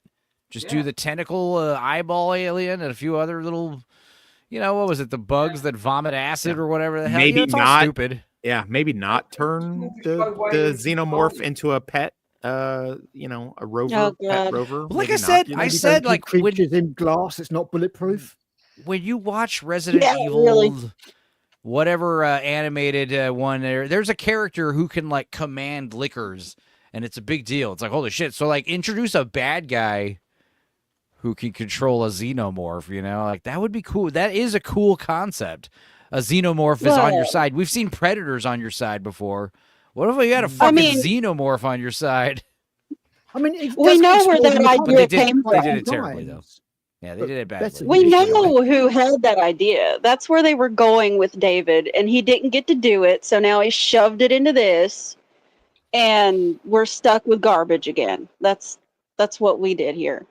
It's Like I just said, continuing if the that last stupidity. if the last episode just kind of like wrapped up things and like plots were resolved and we had like maybe 1 or 2 small cliffhangers, I would have given it like a 5. I would have given it a 5. The fact that like it ends and it's just like, see you next year, bitches. You know, nothing happened. You know, 2-3 years from now, nobody's going to care. it's just a slap in the face. It's just like, Exactly. dude, I just think that they've kind of missed the opportunity of doing a really interesting anthology series. You know, Yeah, just yeah. completely separate stories. That would have been great.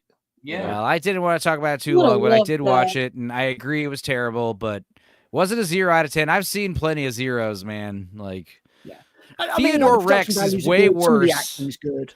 My Theodore Rex is Theodore way Rex. worse than Alien Earth. Okay, I'll tell you that much. Theodore Rex. Well, that's an interesting bar to you. Okay, is there anything else anyone wanted to mention? Yeah, I've got a recommendation, if that's all right. Yeah, go for it quickly. I watched a film just a couple of nights ago, animated film from 2022 called Suzume, and I really enjoyed it. Did you say it's called it's not Sesame? Sesame. Yeah, Suzume.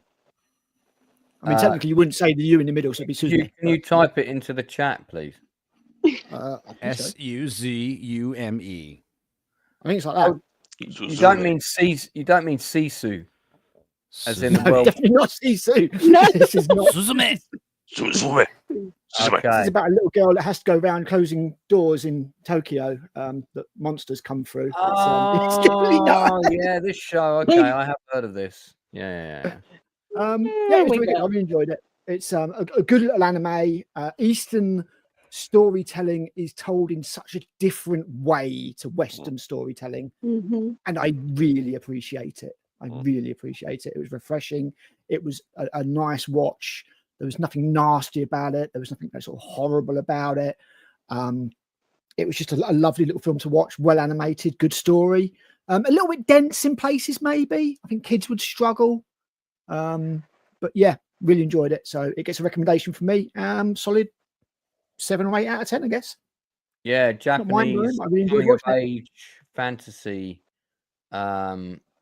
which went through quite an interesting production process. I'm just reading about it now, and it had an advanced screening, an IMAX screening, the watchers of who were decided through a lottery.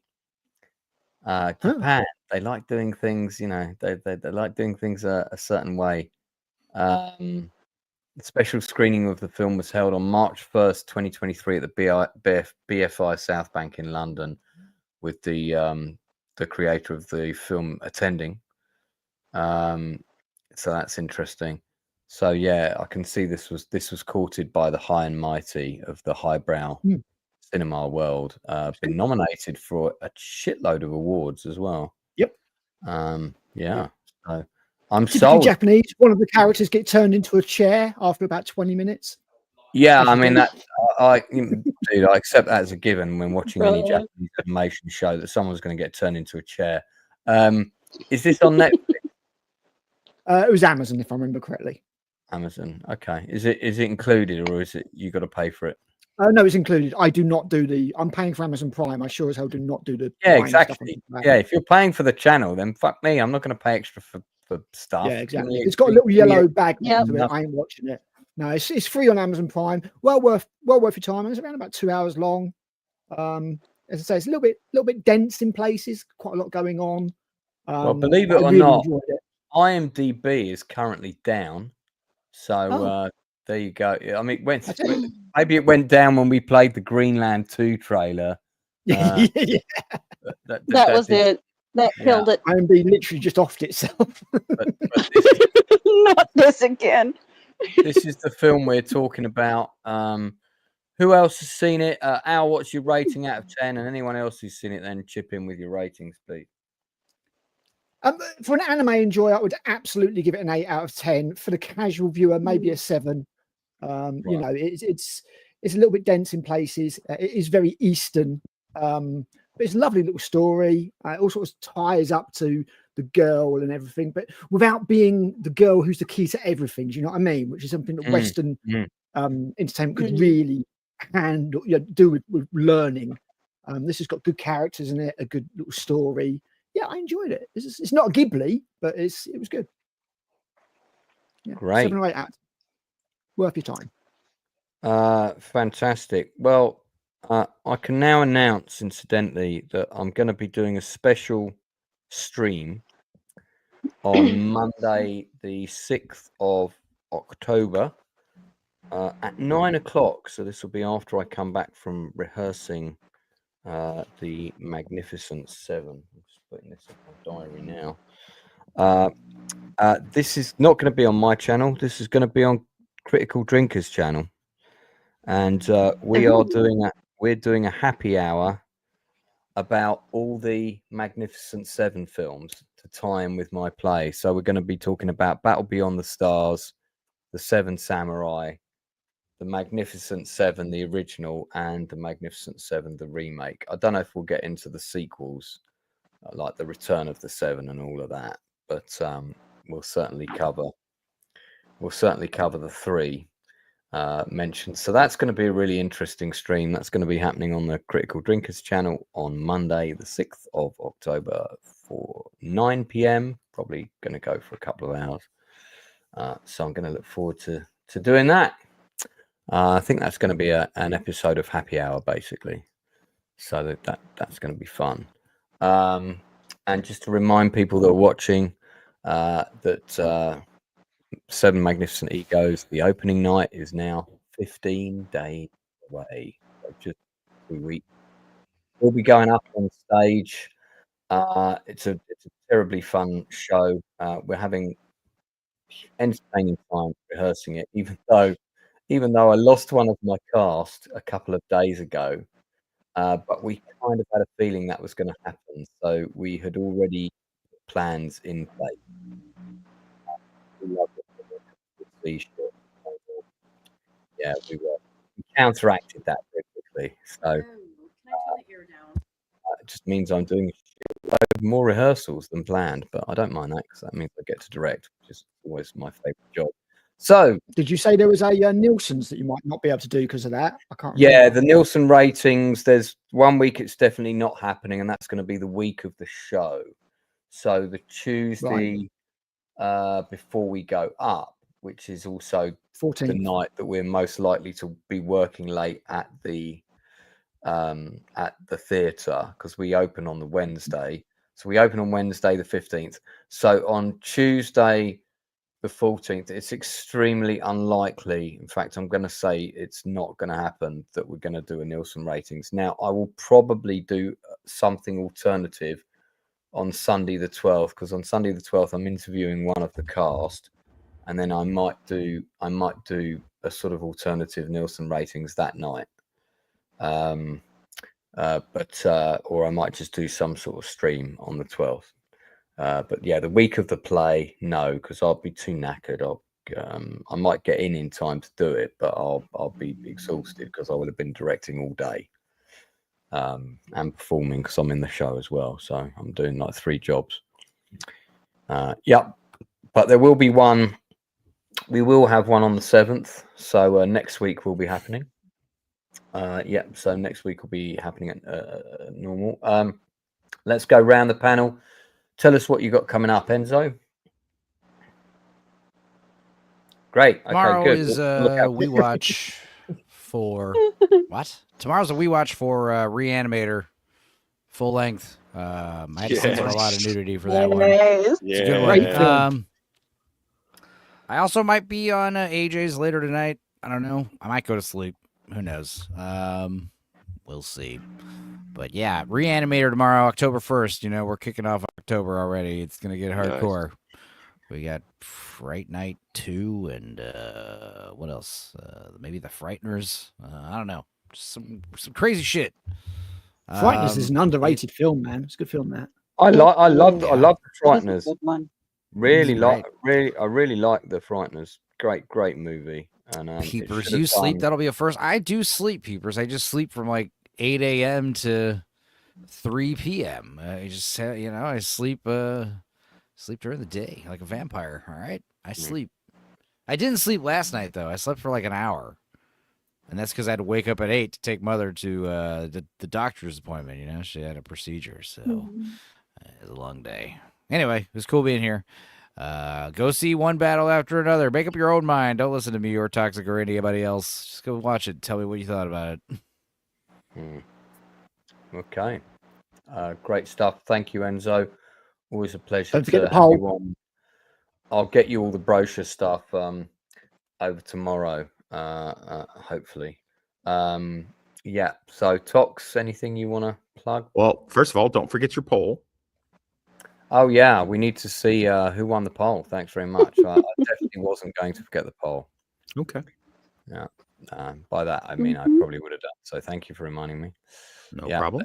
Let's see how the Rachel Starfish is doing. Carry on with your promotions.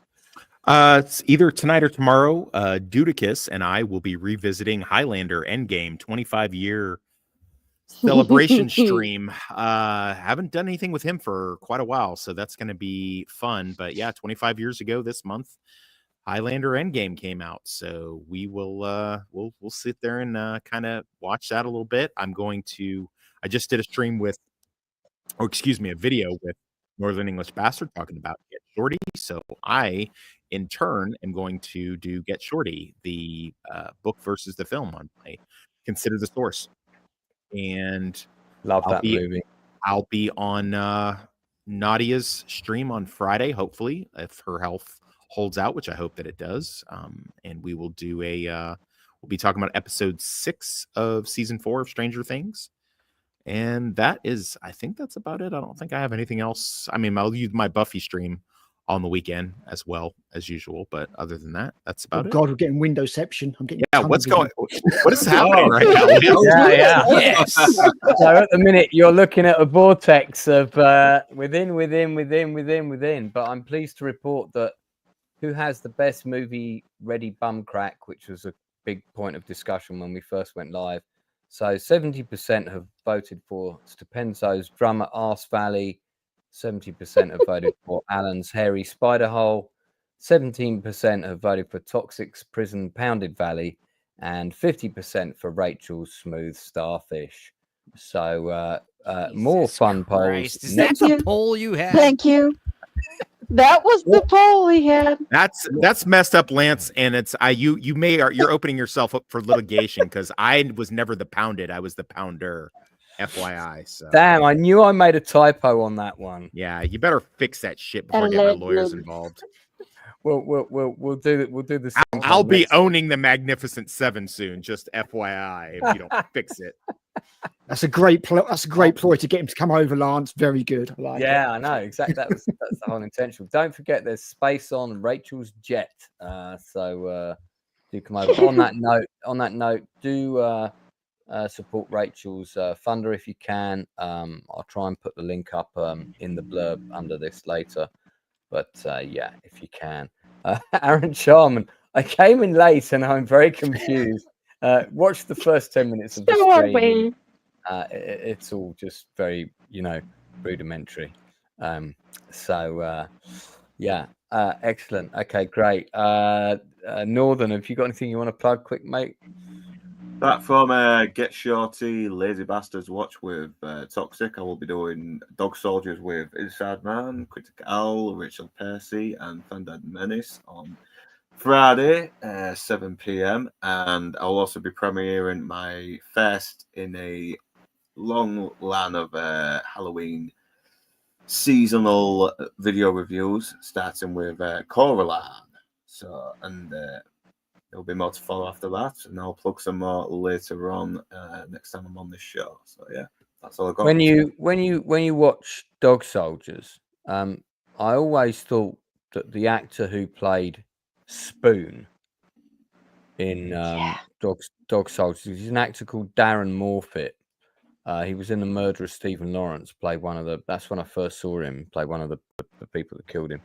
And he's done a few other bits. Hey, I gotta bounce. My mom needs me. All right. All right. Okay. All right. Take care. Bye, Later, guys. Yeah, I always thought that his career should have gone bigger. And he was awesome in that movie.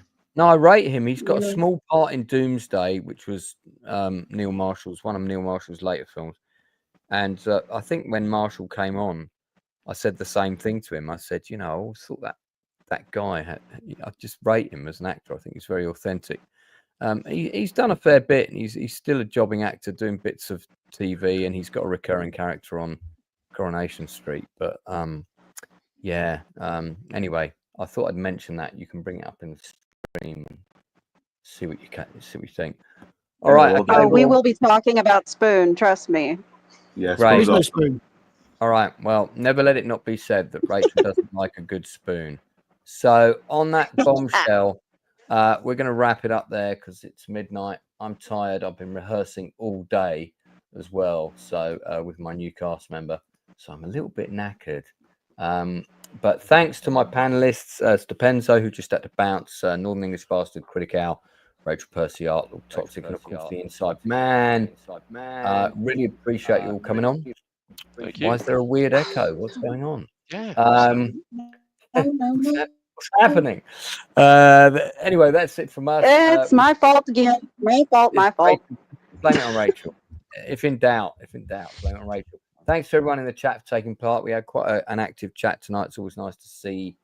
We will be back next week. But next year, this program will be moving to Wednesdays. It may even move to Wednesdays before then, but it is going to be moving to Wednesday in 2026 for sure. So just to pre-warn everyone, and it's going to start slightly earlier at the time of 9:30. So is there anything to watch for next week, Lance? I haven't got anything specific in mind. You know, I'm sort of usually on the lookout for things that I want to discuss, and those are always kind of the true story, serious drama stuff. But I've not seen anything else. So just you know, look for things that you want to talk about, and you know, everybody will get a shot. All right. So thanks very much. We will see you all again soon. Don't forget to tell the people that you care about and you love them. And it's good night from me. And it's good night from him.